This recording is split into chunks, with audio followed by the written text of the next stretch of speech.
성공적인 삶의 비밀에서 세 번째 제목은 우리의 삶을 위한 하나님의 계획을 찾으라는 것입니다.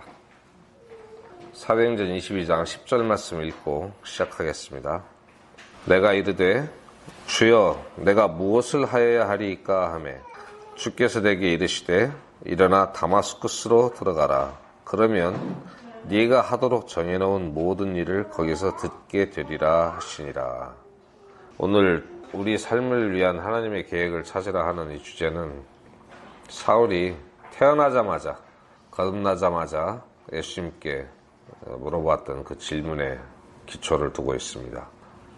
지난 시간에도 잠깐 말씀 나눴듯이 자기가 구원받은 그 순간에 주님께 내가 무엇을 해야 하리이까 하고 질문했어요. 주님, 내가 무엇을 해야 됩니까? 하는 거죠. 이 사람은 주님께서 자기를 구원하신 데에는 목적이 있다는 걸 알았습니다. 원래 하나님에 대해서 아주 철두철미하게 공부를 했던 사람이라 주님을 딱 만나고 주님께서 자기를 부르셨다는 것을 아는 순간에 자기가 해야 될 일이 있다는 걸 알았어요. 단순히 자기에게 일어난 일이 그냥 길 가다가 우연히 일어난 일이라고 생각지 않았습니다. 그리고 실제로 갑자기 다마스쿠스로 가다가 사울이 인간이 개조된 게 아니에요. 어떤 사람은 우리나라의 유명한 뻥쟁이 있죠. 얼마나 무식하면 호가 돌이에요. 사울이 사막 뜨거운 지방을 지나가다가 햇빛이 짱 찌르고 오니까 잠시 정신을 탁 잃어가지고 환상을 봤다고 그렇게 이 장면을 우스갯소리처럼 이렇게 만들어버리는 그런 사람도 있는데, 그냥 햇빛이 뜨거워서 띵 했거나 더워서 졸도한 게 아니에요. 사도 바울이 우연히 이런 환상이나 계시를 본 게 아니라면 이 사람에게 일어난 이 일에는 어떤 하나님의 신성한 계획과 목적이 있다는 겁니다. 사도행전 9장 15절에 보면은 여기서 그는 이 바울을 가리킵니다. 이방인들과 왕들과 이스라엘 자손 앞에 내 이름을 전하기 위해 내가 택한 그릇, 즉 하나님의 목적이 있는 이 사람 자체가 하나님의 계획이라고 말씀하시는 거예요. 그러면은 사도 바울은 유명한 사람이니까 그렇게 계획이 있고 나에게는 계획이 없느냐?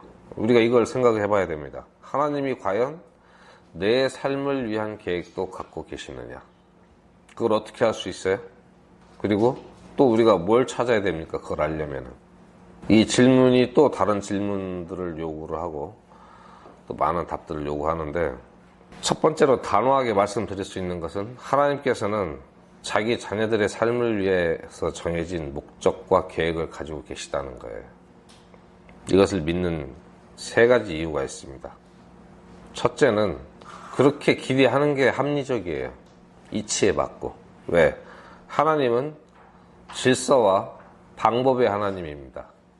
우주 만물을 창조하시는데 질서가 있었고요. 마구잡이로 만드신 게 아니에요. 아주 정교한 방법으로 순서에 따라서 만드셨어요.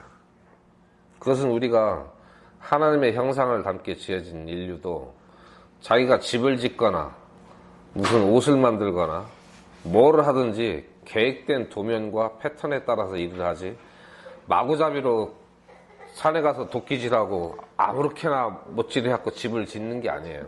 반드시 계획이 있어요. 하나님도 그렇게 일을 하십니다.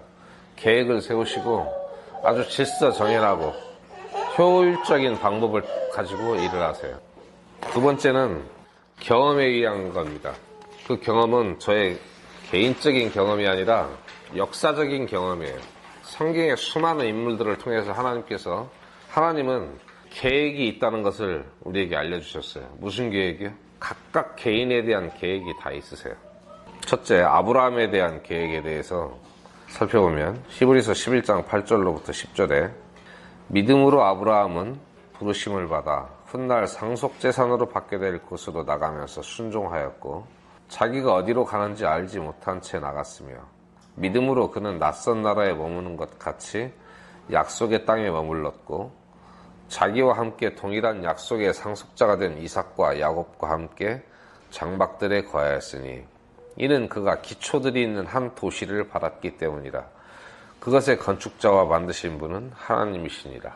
아브라함이 정처 없이 길을 간 게 아니라 하나님께서 지정한 도시, 가나안 땅, 그 예루살렘을 바라보고 있었다는 거죠.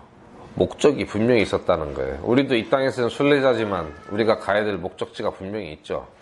다음 히브리서 11장 24절로 27절에 모세에 관한 이야기입니다.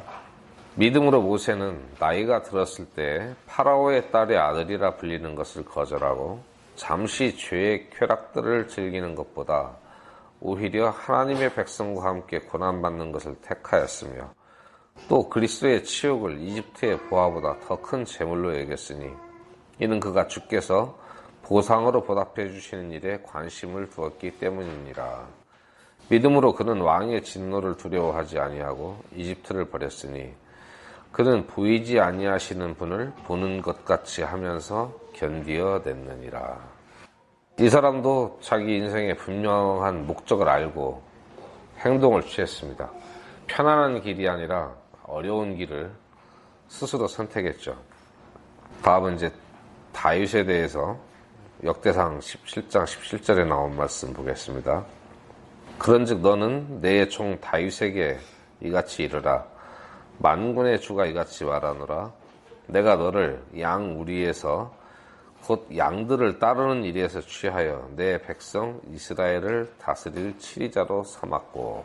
이사야에 관한 말씀, 이사야 6장 8절 보겠습니다. 또한 내가 주의 음성을 들었는데 이르시기를 내가 누구를 보내며 누가 우리를 위하여 갈까 하시더라. 그때 내가 이르되 내가 여기 있나이다. 나를 보내소서 하였더라. 다음 에레미야입니다. 에레미야서 1장 5절로부터 8절 말씀. 내가 너를 배 속에 짓기 전에 너를 알았고 네가 태에서 나오기 전에 내가 너를 거룩히 구별하였으며 너를 민족들을 향한 대언자로 세웠노라 하시기에 그때 내가 이르되 아 주 하나님이여 보소서 나는 아이라 말을 할 수 없나이다 하니라. 그러나 주께서 내게 이르시되 나는 아이이니이다 하지 말고 내가 너를 보내어 말하게 할 모든 자에게 너는 가며 내가 네게 무엇을 명령하든지 너는 말할지니라. 내가 너와 함께하며 너를 건져내리니 그들의 얼굴을 두려워하지 말라. 주가 말하노라 하시고.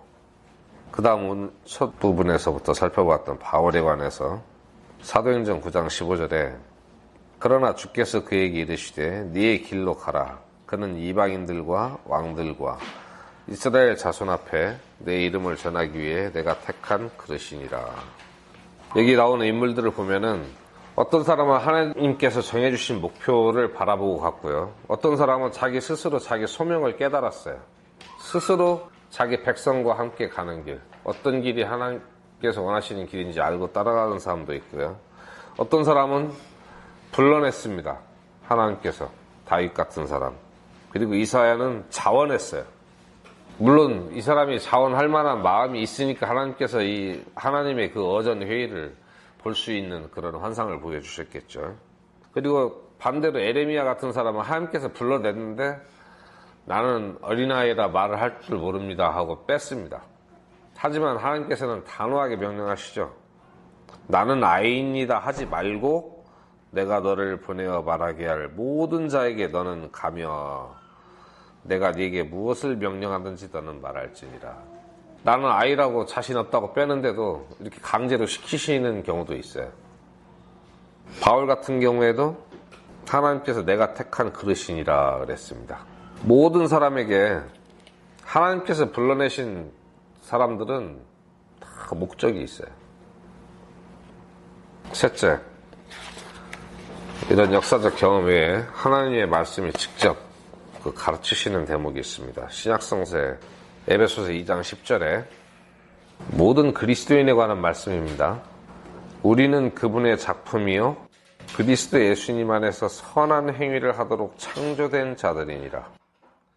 하나님께서 그 선한 행위를 미리 정하신 것은 우리가 그 행위 가운데서 걷게 하려 하심이니라. 우리를 창조하신 목적이 있습니다. 이거는 모든 그리스도인에게 다 해당이 됩니다. 예수님 안에서 선한 행위를 하도록, 그 일을 하도록 창조된 존재들이에요.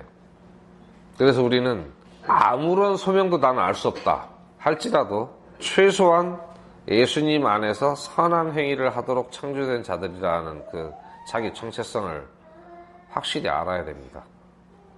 예수님 안에서가 중요합니다. 내 기준으로 선한 행위는 소용없고요. 예수님 안에서 예수님께서 정하신 기준에 따라서 선한 행위를 하도록 창조되었습니다. 가장 선한 게 뭐겠습니까? 예수님 안에서 선한 행위는 복음 열심히 전해갖고 사람들 구원받게 하는 거죠. 이 복음을 전하는 것, 그리고 그 혼들이 잘 양육될 수 있도록 보살펴주고 하는 거죠. 그리고 많은 사람들이 특히 시편에 주님께서 나의 인생을 인도해 주십사하고 그 기도드린 내용들이 많이 나옵니다. 시편 27편 11절에 오 주여 주의 길을 내게 가르치시고 내 원수들로 인하여 나를 평탄한 길로 인도하소서. 37편 23절에 주께서 선한 사람의 걸음을 정하시고 그의 길을 기뻐하신도다. 73편 24절 주께서 주의 권고로 나를 인도하시고 나중에는 영광으로 나를 받아주시리니. 다음 시편 148편 8절 불과 우박과 눈과 수증기와 그분의 말씀을 성취하는 폭풍과. 사람뿐만이 아니라 불과 우박과 눈과 수증기 그리고 폭풍 이런 것들도 하나님께서 다 목적이 있어서 창조하시고 그것들이 움직이게 하고 일하게 하신다는 거예요. 그리고 이런 사실들 때문에 잠언 3장 6절에 내 모든 길에서 그분을 인정하라. 그리하면 그분께서 네 행로들을 지도하시리라. 하나님께서는 우리를 향하신 목적이 있고요. 우리가 걷기 원하시는 그 길이 있습니다. 그런데 무조건 강제로 아무나 다 끌고 가시는 게 아니라 우리한테 그 주님의 섭리를 인정하라는 거예요. 우리의 삶의 모든 길에서. 우리 삶에서 주님의 섭리를 우리가 인정하고 그분의 통치를 인정하면 하나님께서 우리의 갈 길을 지도해 주시겠다는 거예요. 잠언 15장 19절 게으른 자의 길은 가시나무 울타리 같으나 의로운 자의 길은 평탄하게 되느니라. 모든 사람의 길을 똑같이 정하신 게 아니에요. 우선은 여기서는 두 가지만 나오죠. 게으른 자의 길과 의로운 자의 길. 가시밭길을 걷기는 참 힘들겠죠. 하나님께서 이렇게 정하셨다는 거예요. 그래서 게으른 자는 힘든 인생을 살게 돼 있어요. 가시밭길을 걸고 의로운 자는 평탄한 길을 걷게 되고 이것도 하나님께서 정하신 길 중에 하나입니다. 그리고 가장 중요한 거라고 할 수 있는데 잠언 16장 3절에 네 일들을 주께 맡기라. 그리하면 네가 생각하는 것들이 굳게 세워지리라. 많은 사람들이 자기를 자기가 책임지고 끝내야 되는 걸로 생각을 합니다. 자기 계획으로. 그리고 자기가 마무리를 확인을 해야지 안심이 되고 그러죠. 하지만 말씀에서는 뭐라고 하냐면 주께 맡기라 그럽니다. 왜 그러냐면 똑같은 일을 한다고 가정했을 때 내가 솜씨가 좋겠습니까? 주님의 솜씨가 좋겠습니까? 주님께서 훨씬 솜씨가 좋으시죠. 이 세상을 창조하신 분인데 우리는 모방자일 뿐이잖아요. 그래서 우리 일들을 주께 맡길 때 전적으로 신뢰하고 맡길 때 우리가 생각하는 것들, 계획하는 것들 이런 것들이 더 잘 되고 굳게 세워진다고 말씀하십니다. 이사야서 30장 21절에 보면은요, 수시로 주님께서 이사야를 인도하신 것 같은 장면도 볼 수 있습니다. 너희가 오른쪽으로 돌이키든 왼쪽으로 돌이키든 네 뒤에서 나는 말을 네 귀가 들을 터인즉 이르기를 이것이 길이니 너희는 그 길로 걸으라 하리로다. 온전히 주님께 자기 길을 맡긴 사람은 주님께서 지도를 해주신다는 거예요. 왼쪽으로 가라, 오른쪽으로 가라. 얼마나 좋겠어요. 어디로 가야 될지, 이리 갈까 저리 갈까, 차라리 돌아갈까, 삼각지 로타리에서 헤매지 말고 주님께서 가라고 하시는 길로 딱 하면 얼마나 편합니까? 맡기십시다. 지금 참 그 삼각지 로타리가 없어졌더라고요. 야고보서 1장 15절에 정말 이거 중요한 말씀입니다. 이렇게 수많은 말씀을 들었는데도 불구하고 어떻게 해야 될지를 모르는 그런 경우들이 항상 있어요. 우리 앞에는. 야고보서 1장 5절에 너희 중에 어떤 사람이 지혜가 부족하거든 모든 사람에게 너그러이 주시고 꾸짖지 아니하시는 하나님께 구하라. 그리하면 그것을 그에게 주시리라. 우리가 정말 부족한 게 지혜입니다. 살면서 참 미련하게 행할 때가 많아요. 그리고 때로는 자기가 미련하다는 걸 알아요. 답답한데도 주님께 구하지 않는 사람은 너무 답답한 사람이에요. 주신다고 하는데 왜 구하지 않는지 모르겠어요. 항상 우리에게 부족한 지혜를 주님께 구하시고, 그리고 영 모르겠거든 성경을 찾아보세요. 성경에 하나님의 지혜가 있고 하나님의 길이 있습니다. 그 길을 따라가시면 돼요. 기도하다가 환상을 보거나 이런 생각은 하지 마세요. 그런 시대가 아닙니다. 말씀 속에 다 길이 있어요. 그리고 생각나게 해주실 겁니다. 다음, 우리의 삶에 대한 하나님의 계획에 몇 가지 특징이 있습니다. 여기 세 가지 특징을 추려놨는데요.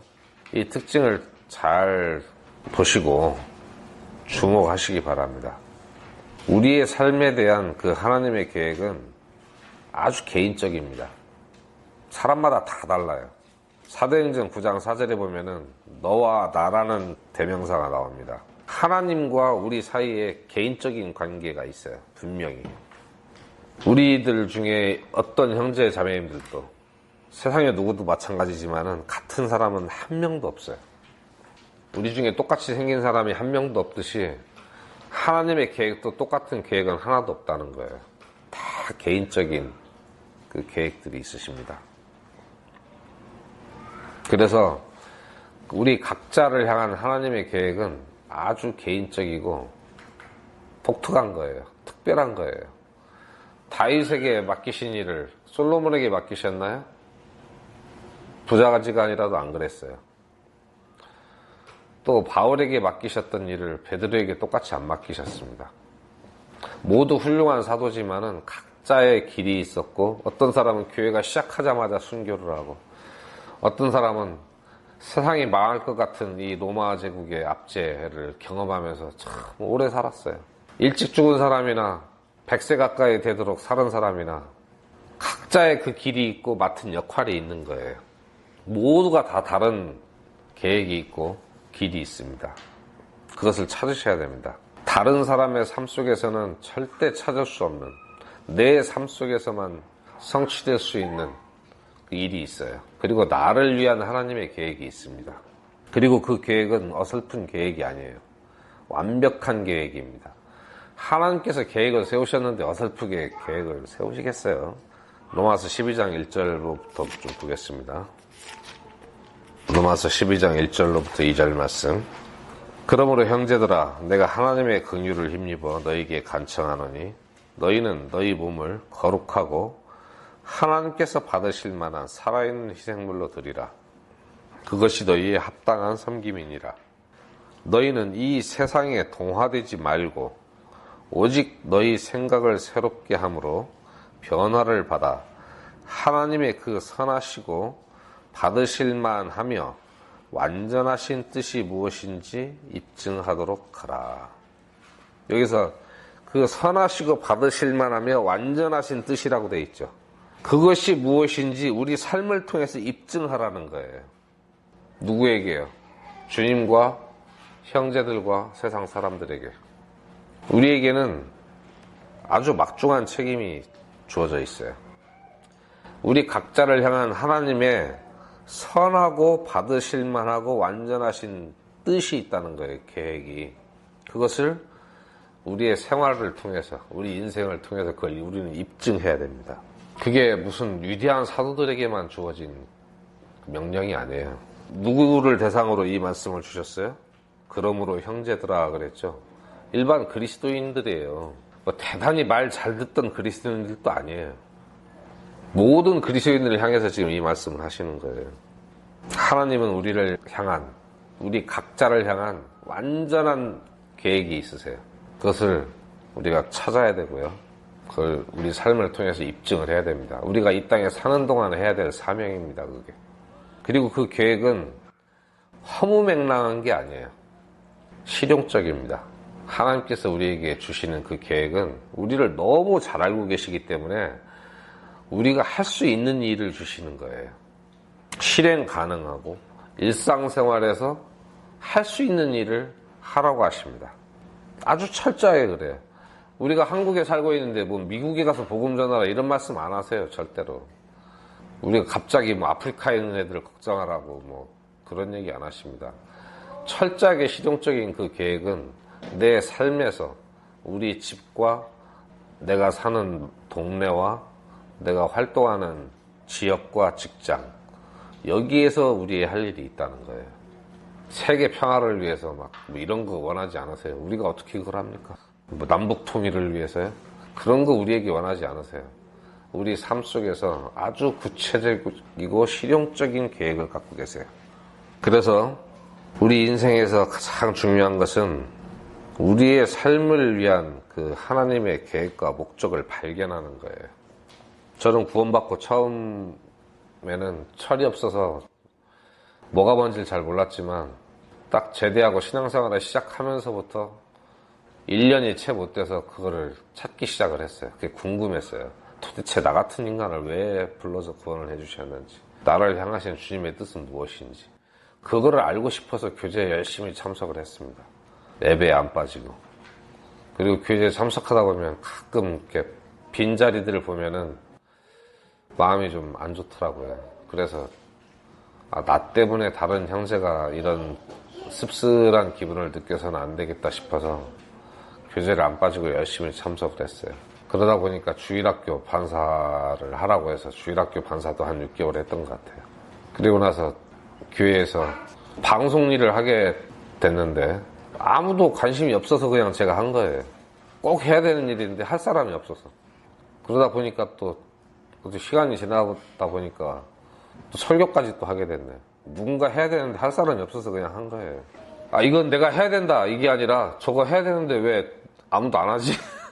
이런 일을 해왔던 것 같아요. 어쩌면 그게 제 할 일인지도 모르겠어요. 정말 이게 내 일인가 싶어서 참 기도 많이 했어요.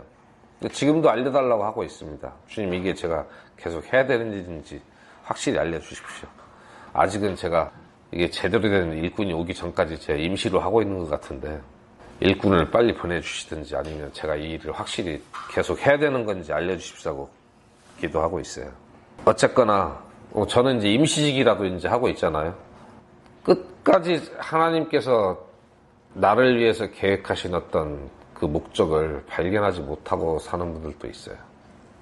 참 불행한 거죠.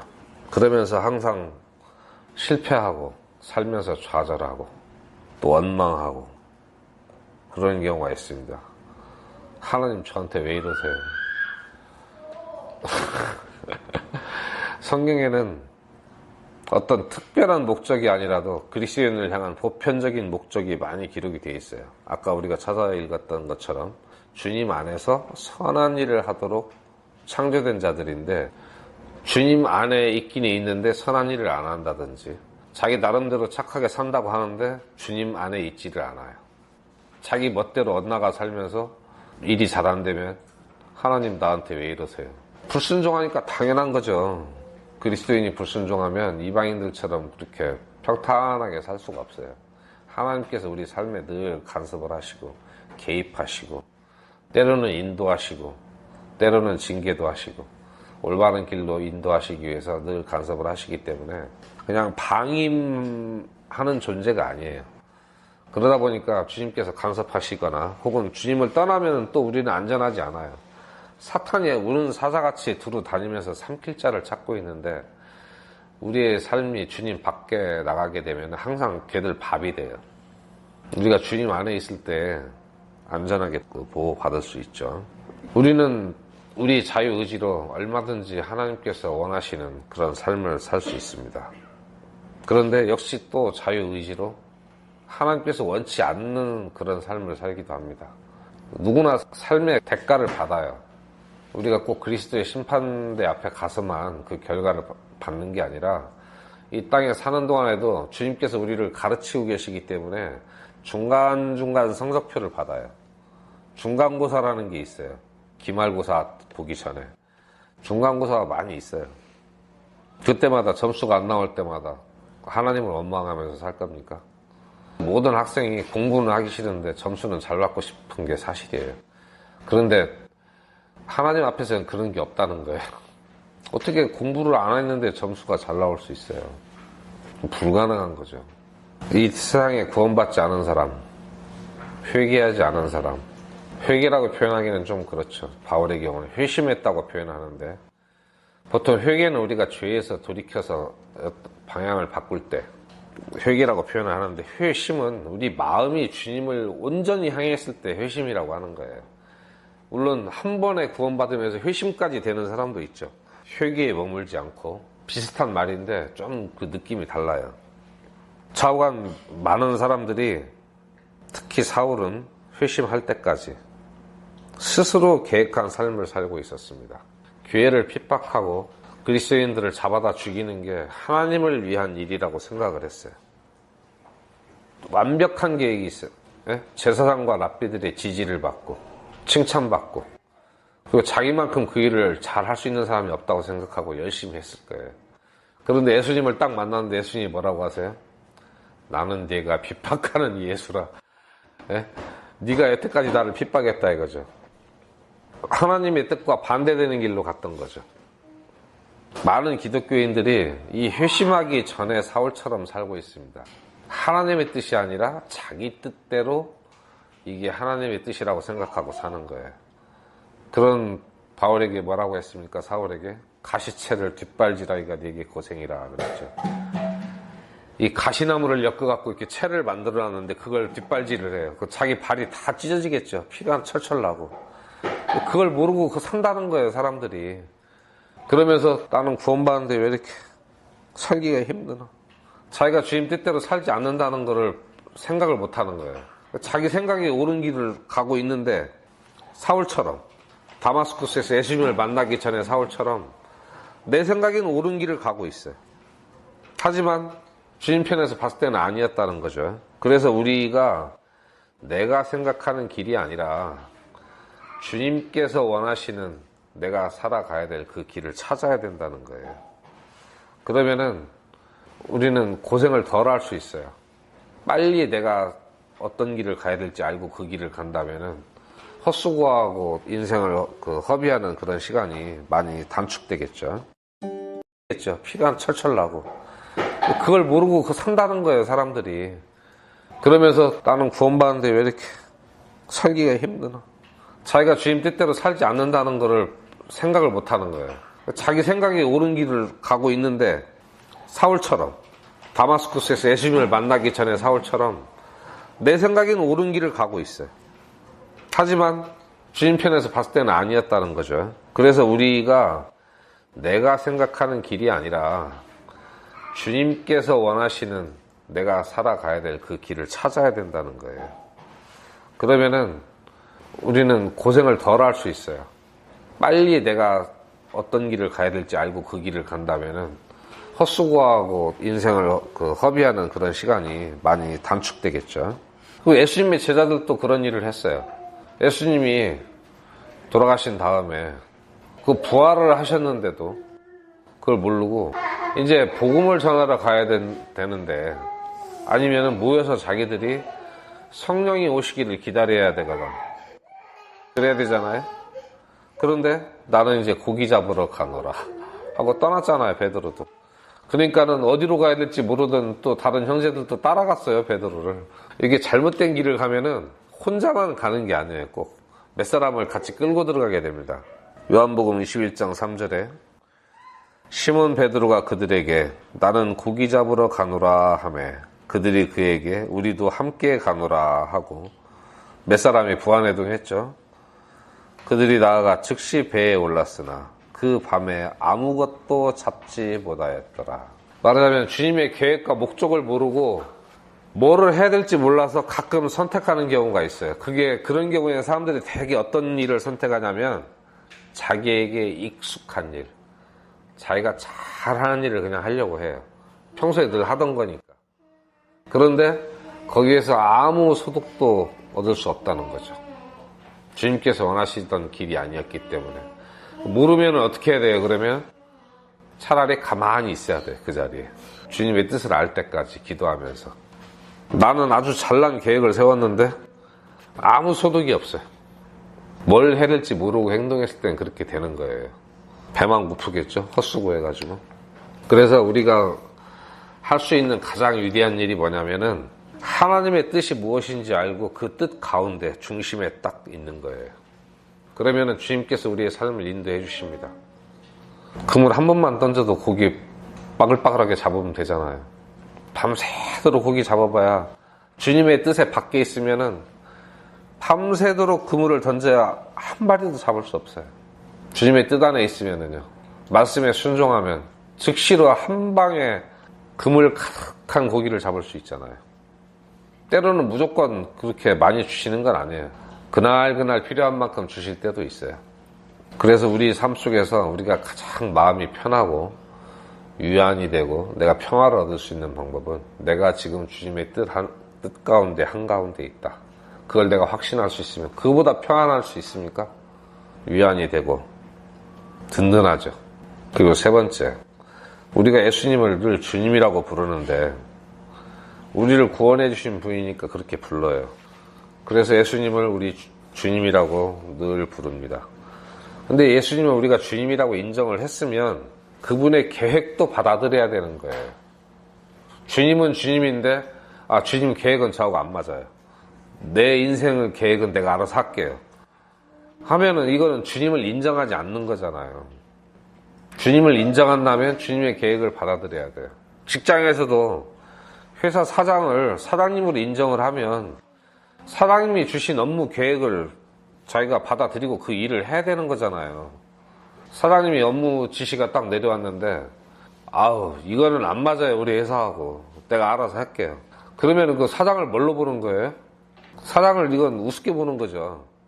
세상에서도 그러잖아요. 근데 우리는 영원한 생명을 의탁한 분이 우리 주님이신데 그분이 우리를 구원해 주셨어요.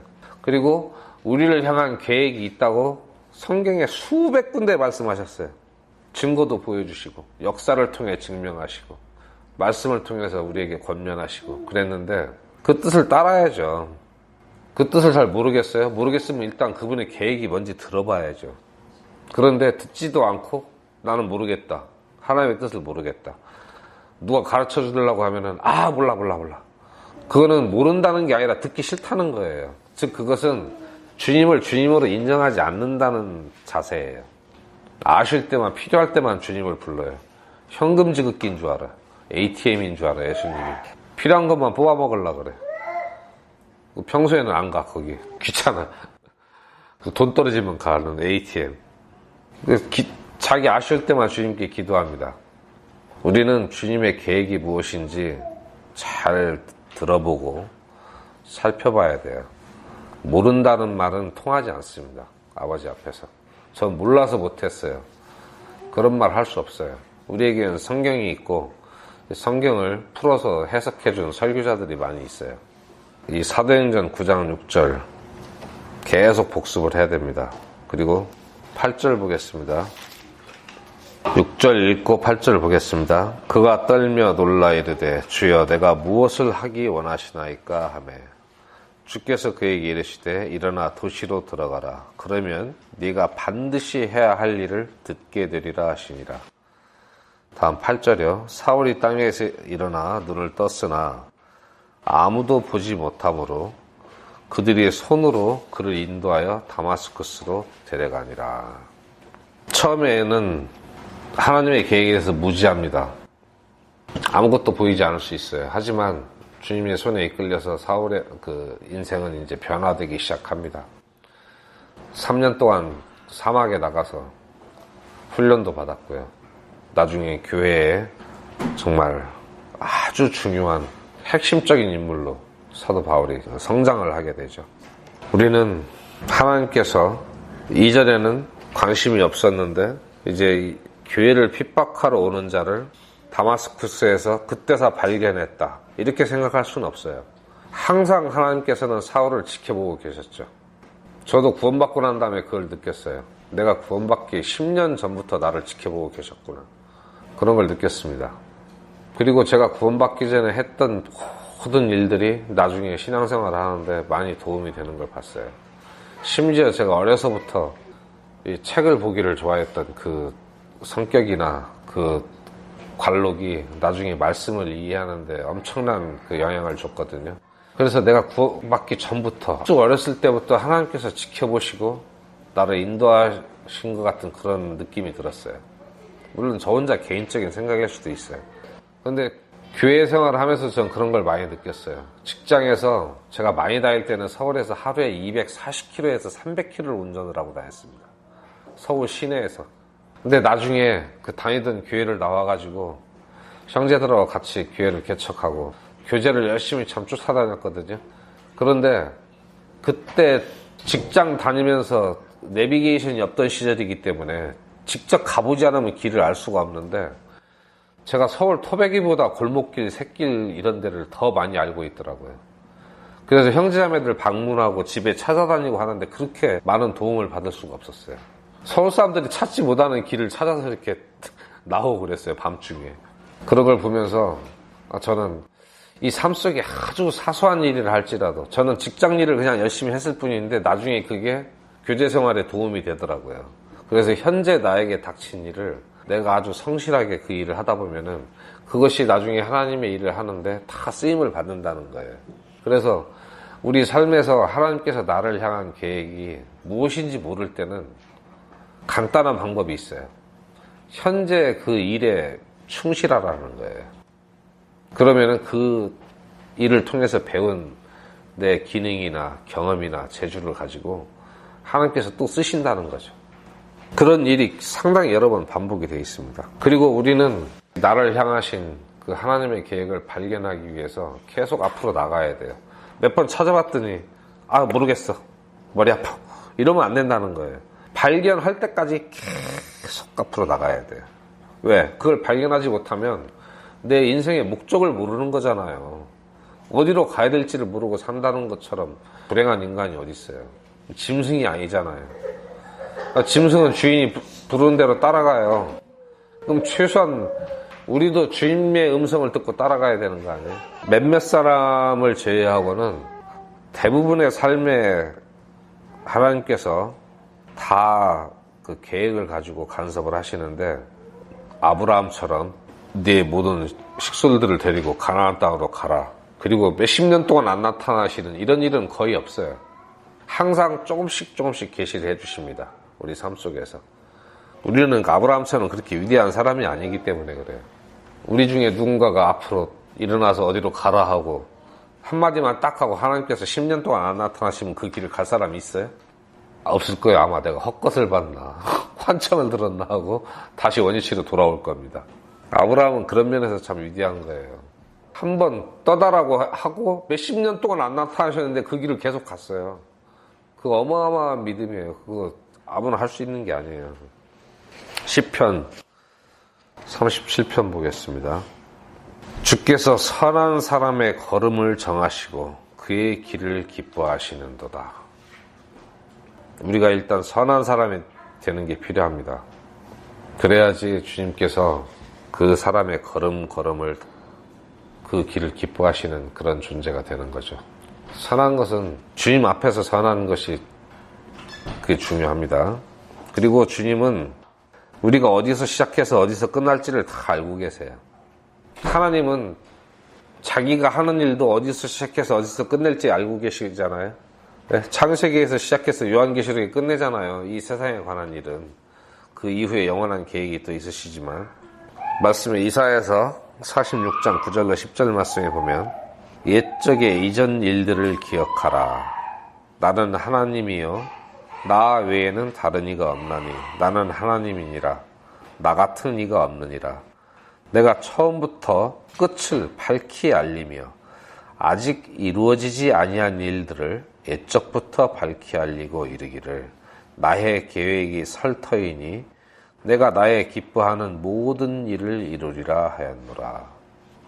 하나님은 처음부터 끝까지 모든 걸 알고 계시고 그것을 다 이루신다고 합니다. 그래서 우리가 하나님의 뜻을 알고 하나님의 뜻을 행하기를 원하고 하나님께 복종하고자 하는 그런 강한 열망을 품고 있어야 돼요.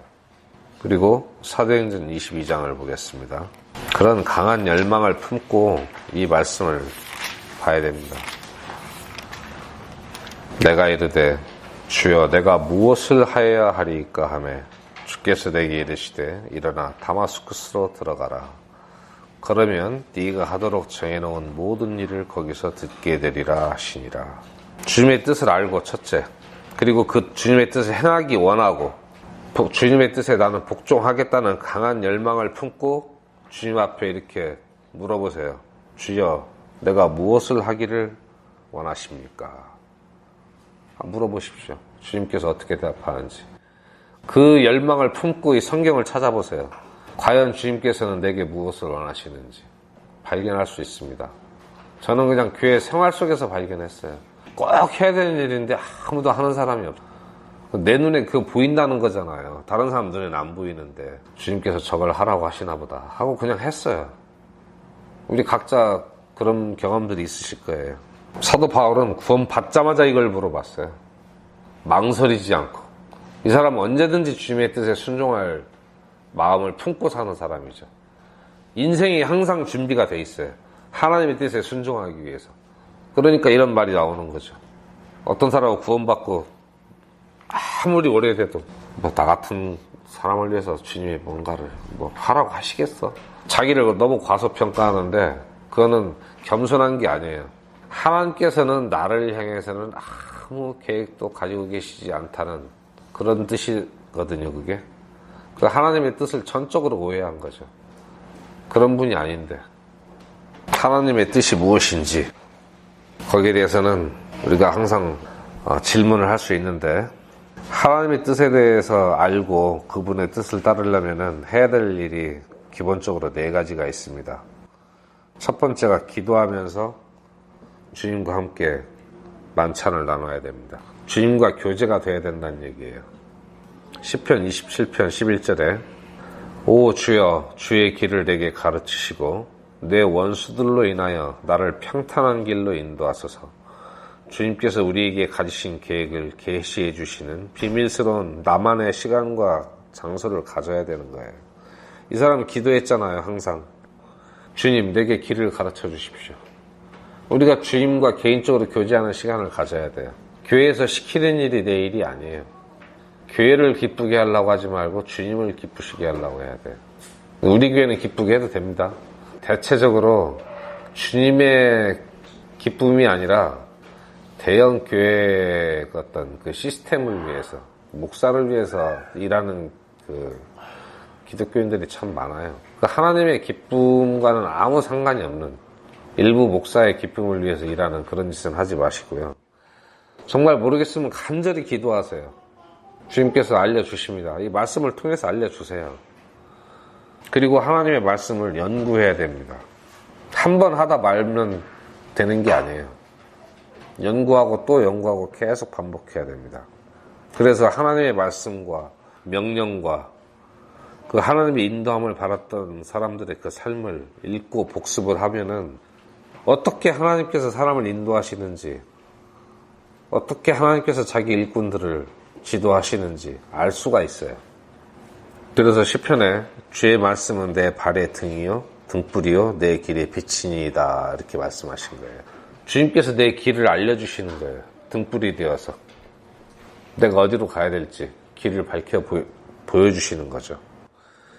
그리고 주님의 뜻을 알았으면은 신속하고 완전하게 순종해야 돼요.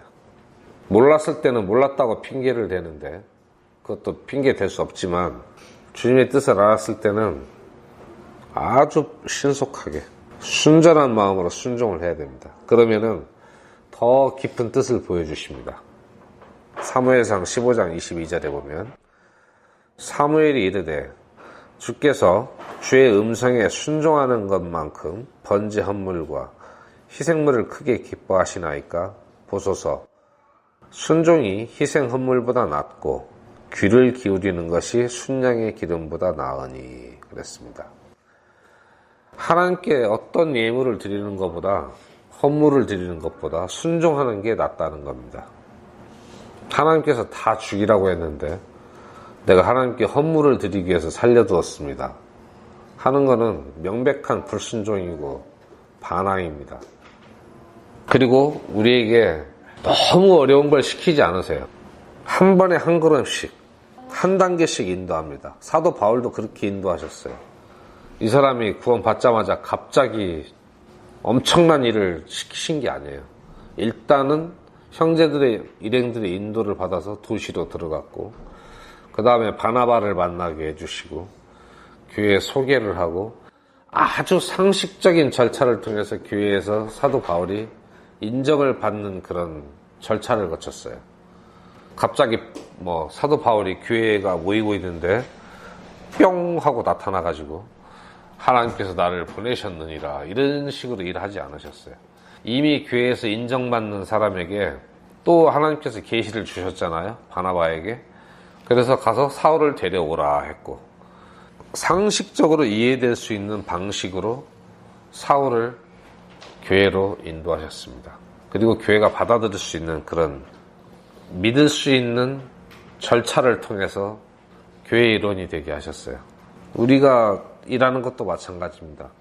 어느 날 갑자기 무슨 기적처럼 뭐가 갑자기 큰일이 터지는 게 아니에요.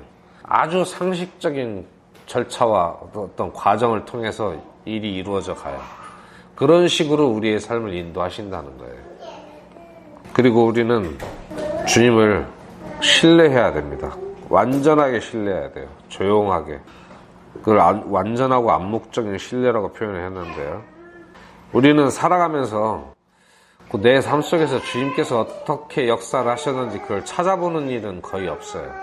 대부분 세상 사람들은 자기의 눈에 보이는데 의존해서 살고 있지만, 우리는 시력에 의존하는 게 아니라 믿음에 의존해서 살고 있습니다.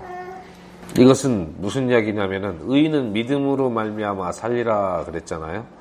이것은 삶 속에서 우리가 예수님을 신뢰해야 된다는 걸 말씀하는 겁니다. 우리는 믿음으로 구원을 받았고요. 믿음으로 살아가야 돼요. 그래서 우리가 매일매일 하루에 하루의 삶 속에서 주님을 신뢰해야 되는 거예요. 안 그러면 살 수가 없어요. 의인은 믿음으로 살리라 그랬는데 믿음이 없으면 어떻게 삽니까? 의인이. 그래서 순간순간 매 시간 우리는 믿음을 가지고 그 믿음을 행사를 해야 돼요. 주님께서 사울을 도구로 삼으셔서 사용을 했는데, 사울이 이제 나중에 바울이 됐죠. 주님께서 인도하시는 이 사람의 삶은요, 기쁨은 잠시였어요. 수많은 그 고통과 여행의 위험과 강도와 형제의 위협과 굶주림과 파산과 사람이 겪을 수 있는 위험을 이렇게 많이 겪은 사람은 없을 거예요. 그런데 그런 가운데서 바울은 항상 주님을 신뢰했습니다. 하나님의 계획에는요, 내 생명에 대한 시험도 포함되어 있다는 걸 알아야 돼요. 사도 바울은 그걸 알았어요. 그래서 자기 목숨이 걸려있는 순간에도 주님을 신뢰했습니다. 베드로전서 4장 12절로 13절 말씀 보겠습니다. 그래서 사도 바울이, 베드로도 마찬가지고요, 자기들의 경험을 통해서 형제들에게 권면하는 거예요. 사랑하는 자들아, 너희를 단련하려고 하는 불같은 시련에 관하여는 마치 이상한 일이 너희에게 일어난 것 같이 이상히 여기지 말고, 오히려 너희가 그리스도의 고난에 참여하는 자가 되었으므로 기뻐하라. 이것은 그분의 영광이 드러날 때에 너희가 넘치는 기쁨으로 또한 즐거워하게 하려 함이라. 불같은 시련을 이상하게 여기지 말라는 거예요. 그리스도의 고난에 참여하는 것으로 기뻐하라. 다음 베드로전서 4장 9절 보면요, 그러므로 하나님의 뜻대로 고난을 받는 자들은 잘 행하는 가운데 자기 혼을 그분 곧 신실하신 창조자께 맡겨 지키시게 할지어다. 여기에 우리의 삶이 하나님의 뜻을 행할 때 고난을 받을 수 있다는 것을 지금 여기서 말씀하고요. 우리가 하나님의 뜻대로 살면 만사형통이고 복받고 그냥 복만 받는다고 그렇게 설교를 하잖아요, 목사들이. 그렇지 않아요. 하나님의 뜻대로 살고자 하는 자는 고난을 받는다고 돼 있어요. 그리고 심지어는 자기 목숨의 위협도 받을 수 있어요. 그럴 때 어떻게 하라고요? 자기 혼을 하나님께 맡겨서 지키시게 할지어다 그랬어요. 내 수단과 방법으로 지키려고 하지 말고, 내 힘은 한계가 있잖아요. 내 혼을 하나님께 맡겨버려요. 그러면은 하나님께서 지키신다고 돼 있잖아요. 우리 혼을 지키는 방법이에요. 내 수단과 방법을 쓰려고 하지 말고 하나님께 맡겨버려요. 그렇게 해서 지키시게 할지어다 그랬잖아요. 제 개인적인 그 조언이 아니에요. 하나님의 말씀입니다. 그리고 참 사람은 뭔가를 계획했다가도 가끔 바꿉니다. 자기 계획이 잘못됐다는 걸 알면 바꿔요. 그리고 실패해서 바꾸는 경우도 있어요. 그리고 하다 말기도 해요. 하다 보니까 이거 너무 힘드네. 생각했던 것보다 이게 예산과 시간이 너무 초과되네. 그렇게 바꿀 수 있죠. 하지만 하나님의 계획은 영원합니다. 하나님은 자기가 하시는 일이 어떻게 시작해서 어떻게 끝나야 될지 다 알고 계시다고 그랬잖아요. 중간에 이 변경하거나 돌이키는 일이 없어요. 이런 말씀을 들으면은, 야, 젊은 사람들이 이런 말씀들을 참 젊어서부터 일찍 배워가지고 그렇게 따라 살면 얼마나 좋겠어, 이렇게 말씀하시는 분도 계시는데, 나이가 많아도 똑같이 아주 재미있고 스릴 있는 주제입니다. 우리 삶에는 항상 하나님의 계획이 있고요. 여호수아와 갈렙을 한번 보세요. 갈렙이 예루살렘 정복할 때 나이가 80이었어요. 남들은 은퇴할 나이에 전쟁을 했습니다. 뒤로 물러서야 될 나이에. 이 사람이 태권도 배웠다는 그런 기록은 없어요. 총검술을 배운 적도 없어요. 물론 사막에서 단련이 됐겠지만은, 하나님의 일꾼들은 하나님께서 단련을 하시죠. 하나님의 방법대로. 그리고 80에도 전쟁을 지휘할 수 있는 그런 기력을 주시기도 하고 그래요. 모세는 몇 살에 시작했습니까? 사역을? 80에 시작했죠. 40년간 광야에서 단련받고 80세에 자기 백성을 구원하는 일에 쓰임을 받기 시작했어요. 120살까지 일했습니다. 하나님의 일에는 정년이 길어요. 어떤 사람이 그리스도인으로 1시간을 살다 죽었으나 어떤 사람은 100년을 살았어요. 각자 자기 몫이 있는 거예요. 하나님 앞에는 차별이 없어요. 스데반의 순교가 값어치가 없다고 생각하세요? 100살 다 되도록 살은 사도들에 비해서 값어치가 없습니까? 아깝습니까? 절대 그렇지 않아요. 동일한 값어치가 있어요. 그 동일한 값어치가 뭐예요? 하나님께서 나에게 맡기신 소임을 다하고 가면은, 할 일을 다 하면 되는 거예요. 그게 어떻게 보면 짧을수록 고생을 덜 하는 거죠. 많은 일을 할 사람도 있지만 한 번에 자기 목숨을 들여서 일을 해야 되는 사람도 있는 거예요. 우리의 삶이 영원하기 때문에 하나님의 계획이 영원할 수밖에 없어요. 그리고 지상과 하늘 부분이 좀 나눠진 건 있어요. 이 지상에서 이루는 계획은 기초와 같은 거예요. 하늘은 건물의 구조라고 할 수 있죠. 우리가 이 땅에서 신앙생활 하면서 닦아놓은 기초에 맞게끔 우리의 집이 하늘에서 세워질 겁니다. 그 기초에 걸맞는 집이 세워질 거예요. 우리 각자에게 필요한 집이. 기초를 허술하게 하면 튼튼한 집을 지을 수 없겠죠. 기초가 아주 단단하면 멋진 집을 지을 수 있을 거예요. 자유롭잖아요. 기초가 단단하면 무슨 집을 못 짓겠어요. 우리가 이 땅에서 사는 삶이 영원한 천국에서 살게 될 집의 기초가 되는 거예요. 우리가 이 땅에서 사는 동안 만들어 놓은 기초에 따라서 우리에게 합당한 그런 집을 주님께서 하늘에 지금 준비하고 계실 겁니다. 우리가 젊었을 때 죽거나 늙어서 죽거나 애석할 건 없습니다. 30에 죽건 40에 죽건 60에 죽건 중요한 것은 우리가 할 일을 하고 가느냐는 겁니다. 아무리 오래 살아도 할 일을 못하고 가면은 텄사는 거예요. 짧게 살아도 주님께서 우리에게 맡기신 일을 하고 자기 삶의 목적을 찾고 그 목적에 맞게 살다 갔으면은 아주 보람되고 알찬 인생이 되겠죠. 에베소서 2장 10절 보겠습니다. 우리는 그분의 작품이요 그리스도 예수님 안에서 선한 행위를 하도록 창조된 자들이니라. 하나님께서 그 선한 행위를 미리 정하신 것은 우리가 그 행위 가운데서 걷게 하려 하심이라. 여기서 우리는 그분의 작품이요라는 말씀 잘 기억하시기 바랍니다. 우리는 그냥 우연히 얻어걸린 그런 존재가 아니에요.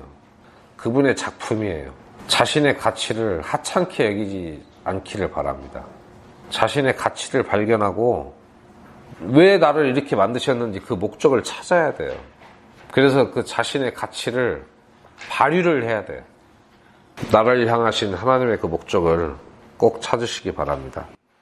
요한일서 2장 17절에 세상도 그것의 정욕도 사라지되 오직 하나님의 뜻을 행하는 자는 영원토록 거하느니라. 영원한 존재는 누구예요? 하나님의 뜻을 행하는 자. 그 사람은 영원토록 하나님 앞에 거하게 될 겁니다. 사도 바울의 유언과 같은 말씀이 디모데후서 4장 7절로 8절에 있는데 이 말씀 읽고 마치겠습니다. 내가 선한 싸움을 싸우고 나의 달려갈 길을 마치고 믿음을 지켰은즉 이후로는 나를 위하여 의의 관이 예비되어 있나니 주 곧 의로우신 심판자께서 그날에 그것을 내게 주실 것이요 내게만 아니라 그분의 나타나심을 사랑하는 모든 자들에게도 주시리라. 우리가 죽을 때 이 육신의 눈을 감을 때 이렇게 말할 수 있으면 얼마나 행복하겠어요. 내가 선한 싸움을 싸우고 나의 달려갈 길을 마치고 믿음을 지켰은지. 내 할 일을 다 했다는 거잖아요. 후회 없는 삶. 이것은 자기에게 주신 주님의 그 목적을 발견하고 그 일을 위해서 일생을 아주 충실하게 사는 사람만이 할 수 있는 말이죠.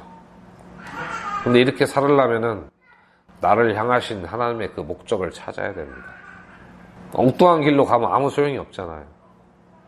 우리 각자가 자신을 소중하게 여기시고 그분의 작품이니까 베드로가 이렇게 그물을 숭어 잡으려고 그물을 건졌는데 거기 꼴뚜기가 몇 마리 걸렸어요. 우리는 그런 존재가 아니라는 거예요. 애초부터 하나님께서 우리를 구원하실 목적을 가지고 선한 행위를 하도록 창조하신 하나님의 작품이란 말이에요.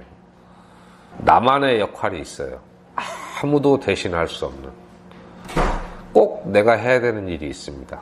그 일을 찾으시기 바랍니다. 그리고 그 일을 하시고 우리가 눈을 감을 때 정말 내가 선한 싸움을 싸우고 나의 달려갈 길을 마치고 믿음을 지켰다. 이렇게 말할 수 있는 그런 하나님의 자녀들이 되시기를 바랍니다. 기도하고 마치겠습니다. 은혜로우신 아버지 하나님, 오늘 우리에게 새로운 소명을 발견하게 하셨사오니 주님께서 우리 각자에게 품으신 그 목적을 말씀 가운데서 발견하게 하시고 우리의 남은 인생을 그 목적을 위하여 후회 없이 살다 갈 수 있도록 인도하여 주시옵소서. 항상 주님의 말씀이 우리의 등불이 되어서 인도하여 주시옵고 우리를 향하신 그 주님의 뜻을 발견하고 그 뜻에 전적으로 순종하는 삶을 살면서 주님을 기쁘시게 하다가 다시 오시는 주님을 배울 수 있도록 우리의 삶을 인도하여 주시옵소서. 우리를 사랑하시는 예수 그리스도의 이름으로 기도드립니다. 아멘.